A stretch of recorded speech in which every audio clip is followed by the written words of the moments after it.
सत साहिब गुरु तेरा ही आसरा।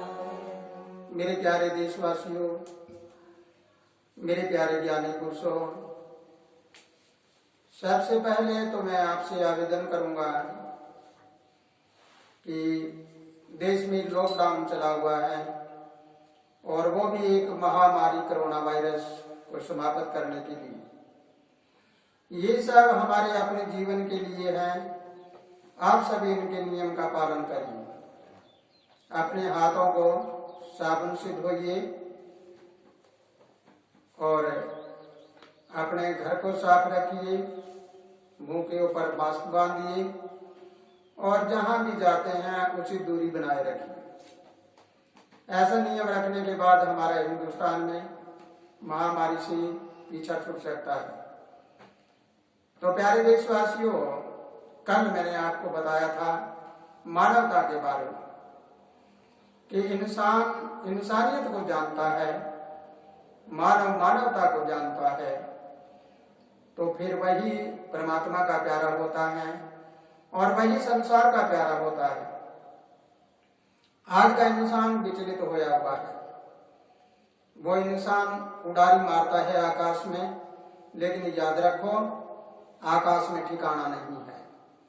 पक्षी आकाश में उड़ते हैं, लेकिन उसको धरती पे आराम करने के लिए तो धरती पे आना पड़ता है। तुम कितने भाग लो कुछ बनने वाला नहीं। और वो हमारा ऊपर डंडा लिए परमात्मा वाली जो ताकत है वो खड़ी है। कितना कुछ कर लो वो करने वाला नहीं, तुम्हारी चलने वाली नहीं। तो आज मैं आपको बताना चाहूंगा, इसके बारे में आपको समझना है कि आज हमारी मानवता ने क्या कर रखा है। मेरी बात को बड़े गौर से सुनना है। मैं किसी का विरोध नहीं कर रहा, मैं तो केवल आपको सलाह दे रहा हूं। मैं तो केवल आपको ये बताना चाहूंगा कि आज की स्थिति क्या है हमारे देश की। तुमने पुरानी बात करी है, लेकिन तुमने कल को नहीं देखा होगा। कल को नहीं देखा, कल को अगर देख लेते, इंसान उड़ारी मार रहा है, लेकिन उड़ारी मारने से बनने वाला क्या है। तो आज देश की स्थिति है, उसको वर्तमान का आंकलन अगर हम ना करेंगे और पुरानी बातें करते रहेंगे तो बनने वाला कुछ नहीं। पुरानी बातों में क्या शामिल है? पुरानी बातों में कोई हमारे देश का नेता हुआ, कोई हमारे देश का कोई महापुरुष हुआ, उनके बारे में टीका टिप्पणी करना। अरे मेरे देश के प्यारे महापुरुषों, तुम भी तो ज्ञानी हो और तुम जो चले गए हैं, जो भूतकाल हो चुका है, उनका जिक्र क्यों करते हो? हमेशा वर्तमान में रहो। जब गाड़ी चलाता है ड्राइवर, तो कभी तुमने सोचा है तुम अपनी गाड़ी को चलाते हो तो क्या करते हो? गाड़ी चलाते वक्त हम बिल्कुल वर्तमान में होते हैं और वर्तमान से अगर भूत और भविष्य में चले जाते हैं तो दुर्घटना निश्चित हो जाती है। इसी प्रकार ये हमारी जीवन रूपी गाड़ी है, ये बड़ी तेज गति से चल रही है और इस गाड़ी में अगर हम वर्तमान में ना रहे, होश हवास में ना रहे, तो दुर्घटना निश्चित होती है। इसलिए मेरे प्यारे देशवासियों, मेरी इन बातों को गौर से जरूर सुनना है। अगर किसी को ठेस भी पहुंच जाए, मेरी बातों का रिएक्शन भी हो जाए, तो मुझे माफी दे देना।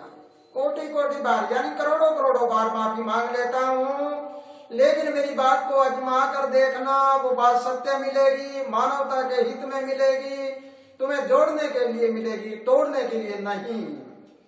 तुम्हारी जाति धर्म समाज का चक्कर है, ये बंद हो जाएगा। कोई हिंदू नहीं, कोई मुस्लिम नहीं, कोई सिख नहीं, कोई ईसाई नहीं, कोई बौद्ध जैन यहूदी नहीं, और कोई जात नहीं, कोई पात नहीं। मैं एक केवल इंसान हूँ और इंसान था और आने वाले समय में भी इंसान रहूंगा। अगर मेरी ये भावना आ जाए तो मैं हर एक जीव का आदर सत्कार करना शुरू कर दूंगा। लेकिन एक बीच में प्रश्न खड़ा हो जाता, तुम कहोगे मैं तो करता हूँ, ये नहीं करता। कर्म अपने अपने होते हैं, जो करता है उसको करने दे और तुम अपने आप को बदलो, तुम बदलो, सब कुछ बदलेगा। तुम दूसरों को बदलना चाहो तो कोई नहीं बदलेगा। तो आज मेरी आवाज को बड़े गौर से सुनना है। मैं आज आपके लिए क्या लेकर आया हूँ। अगर मेरी बात को समझ लेते हो आप, तो इस वीडियो को आप लाइक करना ना भूलें और ना ही सब्सक्राइब करना भूलें और घंटी भी बजा दीजिए और इसे कमेंट भी लिखिए तुम्हारी बात समझ आती है या नहीं, या मैंने कुछ गलत कह दिया है तो भी मुझे आभास जरूर करा देना है, ताकि मुझे पता तो लग जाए कि मैं क्या कह रहा हूँ, किसको कोई गलत तो ना कह दिया होगा।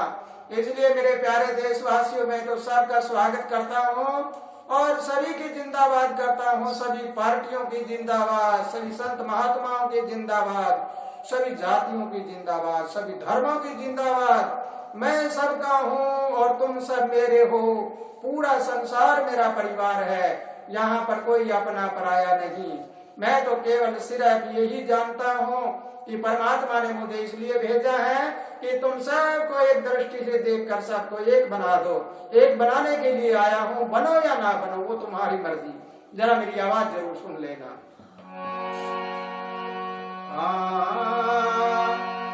द्वेष भावना पैदा करके, बंदे जरा सुन ले।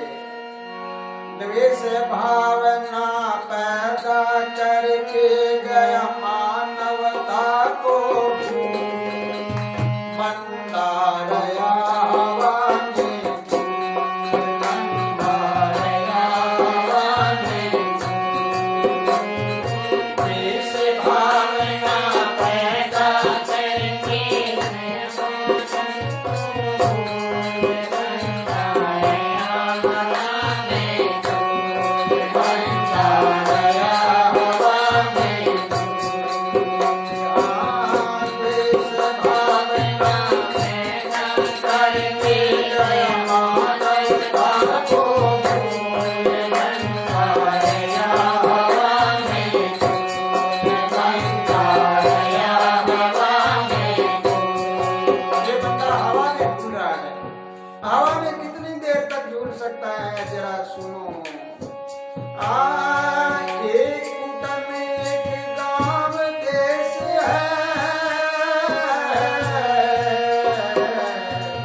को बड़े गौर से समझना है।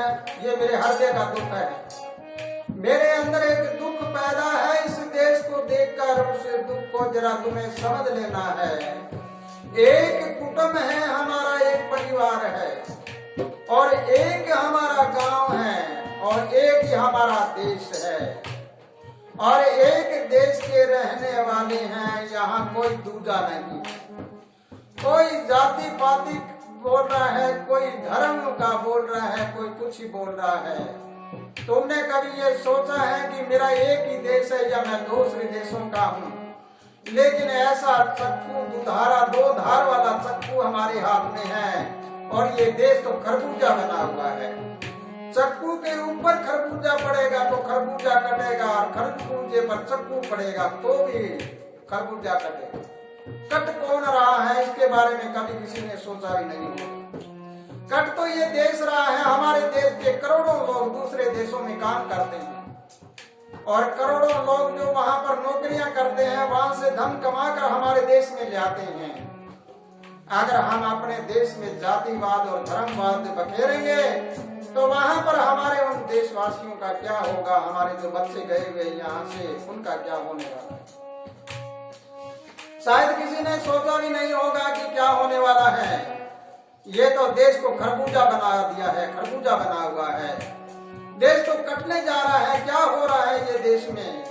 इसलिए मेरे प्यारे देशवासियों, ये एक भगवान चोला है, मेरे एक संत महात्मा के चोले में हूँ। ये मेरा दुख दर्द गा रहा हूँ, मैं किसी की खिलाफत नहीं कर रहा, न मैं किसी का बुरा बता रहा, लेकिन आज की स्थिति है, आज की परिस्थितियां हैं, वो बयान करती है, वो बताती है कि आज ये हो रहा है। इसलिए तुमने द्वेष भावना पैदा करके देश को खराब कर दिया है। जरा सुनो, द्वेष भावना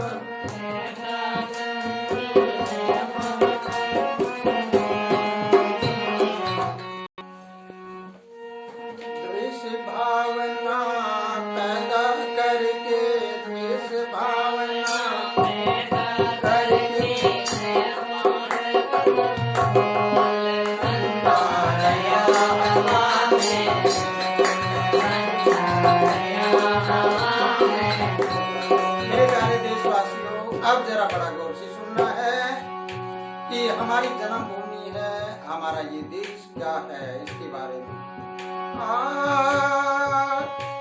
जन्मभूमि है एक हमारी, हम है एक समान। जन्मभूमि है एक हमारी,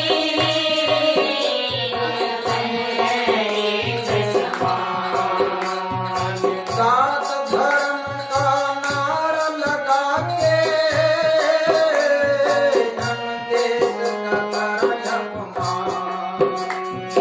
जात धर्म का नारा लगा के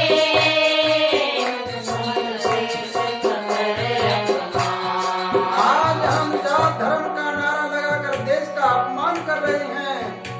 इस बात को पूरी तरह समझ लेना मेरे प्यारे देशवासियों।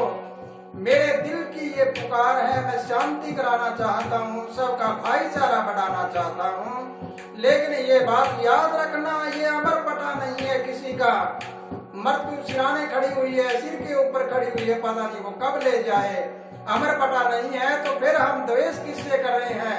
क्यों ना हमारे देश को सजा दे, अच्छा सजग बना दे, सुंदर बना दे। तो कैसे बनाए? ये अमर पटाना यहाँ किसी का, अमर पटाना यहाँ किसी का, घोर अधूर मजबूर आया हवा में फूल बन आया हवा में। देश भावना पैदा करके, देश भावना पैदा करके जय मानवता आया हवा में फूल बन आया हवा में। मेरे प्यारे देशवासियों, ये बात बड़े गौर से सुनना है कि तुम वर्तमान को भूल गए, वर्तमान स्थिति को सब भूले बैठे हैं। वर्तमान में हमें किसका मुकाबला करना है? कोरोना वायरस बीमारी का मुकाबला किसका कर रहे हैं? एक जाति दूसरी जाति पे हमला, एक धर्म दूसरे धर्म पे हमला। वाह मेरे देशवासियों, मौका कुछ है, कर कुछ रहे हैं, ये हमारे लायक नहीं। तो आओ हम सब मिलके इस ऐसे झंझट को समाप्त करके एक हो जाए और भाईचारा बढ़ाए। सबका एक नारा हो जाए, भाईचारा जिंदाबाद, फिर मेरा देश रहेगा सदा आबाद। जरा सुनो वर्तमान में कैसे रही।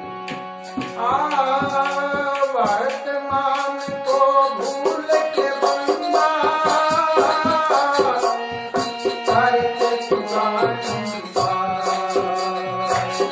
वर्तमान को भूल के बंदा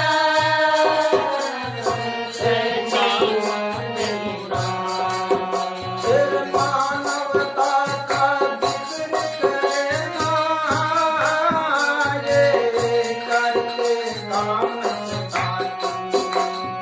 मानवता का जिक्र मेरा करते काम सताए। जरा सुनो, वर्तमान को भूल के बंदा करते बात पुरानी।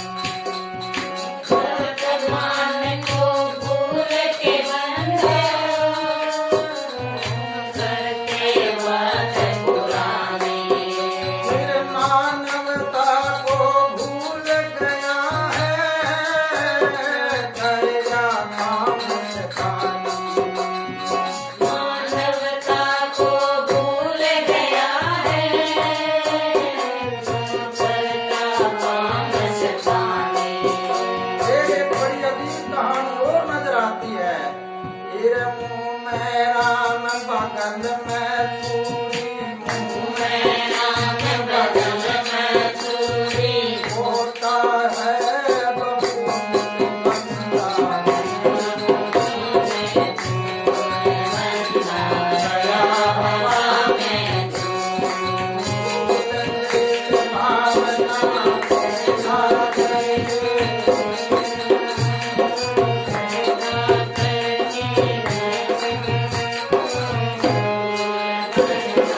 गया हवा में गया हवा में। हमने ये बात क्यों कह दी है कि मुंह में राम बगल में छुरी का मतलब क्या होता है? आज का इंसान इंसान को बहकाने में लगा हुआ है। हाँ जी ऐसा हो जाएगा, ऐसा हो जाएगा, ऐसा हो जाएगा। कहने और करने में दिन और रात का अंतर है मेरे प्यारे देशवासियों। जब तक देश की कहनी और करनी एक नहीं होगी तब तक के लिए देश में परिवर्तन होना बड़ा मुश्किल है। मानवता में भी परिवर्तन होना बड़ा मुश्किल है। फिर मैंने तो आज ये अध्ययन करके और देखा कि घर घर में रावण नाचने लग रहा है। अब क्या होगा इस देश का? राम कहाँ से लाए? इतने राम कहाँ से आएंगे? घर घर में रावण बैठा है और राम लखन को तो अही रावण ले गया। अही रावण कहाँ ले गया? पाताल लोक में। अब तो बजरंगबली जी आए तो भी वो राम और लखन को दोनों को वहां से वापिस ले आए, नहीं तो वो तो चुरा के ले गया। कैसे चुरा के ले गया? विभीषण का रूप बनाकर, रामादल में विभीषण का रूप बनाकर ले गए और राम और लक्ष्मण को ले गया। अब हम क्या करें? अब बजरंगबली जी को याद करें। तो जरा सुनो कैसे। अमर आनंद के घर घर में रावण, मेरी अमर आनंद के घर घर में रावण, अब करता खैरात। अमर आनंद जी के घर घर में रावण करता तेरे राम लखन यही रावण ले गया, अब बजरंग राखता। राम लखन आई रावण ले गया, अब बजरंग राख चला। तेरा सुनो, बजरंग क्या चीज होती है? बजरंगबली क्या है? बजरंगबली वो ताकत है जो न तीर से कटे, न तलवार से कटे, न अग्नि में जले, न वो तूफानों में बहे। ऐसी वज्र जैसे अंग वाली वो शक्ति है। उस शक्ति का नाम बजरंगबली है। वही बजरंगबली पाताल लोक से जब आई रावण राम और लक्ष्मण को ले गए विभीषण का रूप बनाकर, तो बजरंगबली जी वहां जाकर उनको लेके आया। वो देवी के भेंट चढ़ाने के लिए ले गया था, लेकिन बजरंगबली लेके आया। आज हमें देश में ऐसे बजरंगबलियों की जरूरत है। ऐसे बजरंगबली जो आएंगे वो देश को दोबारा फिर एक बार स्थिति है इसकी वही बनाएंगे और राम राज्य स्थापित करेंगे। लेकिन मेरे प्यारे देशवासियों, इस बात को जरूर समझना है। मेरा जो अपना विचारधारा है, मेरा अपने हृदय की पुकार वो कुछ और है। समझ मत लेना, इसका उल्टा अर्थ मत लगा लेना। किसी को अगर ठेस पहुंच जाए तो पहले माफी मांग लेना हूँ।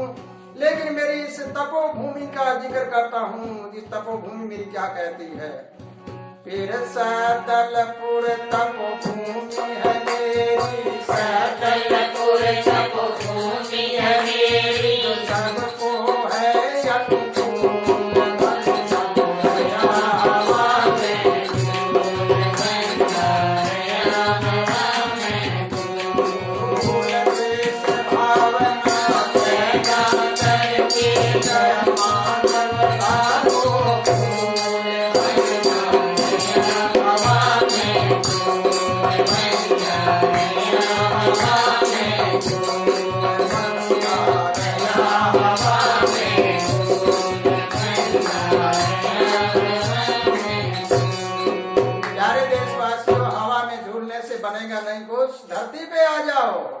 और अपनी धरती को, इस भूमि को सुधारो। मेरे प्यारे देशवासियों, आज जो आपने बात सुनी है, इस बात के ऊपर आप कायम हो जाओ। मैं तो अपनी सदलपुर की तपोभूमि से यही प्रचार करता हूँ, परमात्मा से प्रार्थना करता हूँ, मेरा देश सदा आबाद रहे और ये देश में जाति धर्मवाद ये समाप्त हो जाए और हमारे देश के बसने वाले यानी दूसरे देशों में करोड़ों लोग जो बसते हैं वो भी सदा आबाद रहे और पूरा विश्व आबाद रहे। सबका भाईचारा बन जाए, सबका एक नारा हो जाए, भाईचारा जिंदाबाद, और देश रहेगा सदा आबाद। इसी के साथ मेरे प्यारे देशवासियों, खुशहाल रहो, आनंद करते रहो। परमात्मा सबको लंबी उम्र दे। ये कोरोना वायरस बीमारी है, ये जल्दी समाप्त हो जाए, तुम्हारा भाईचारा बढ़े और सब खुशी अमन चैन से अपना जीवन बिताए। खुशहाल रहो। सत साहिब। साहिब गुरु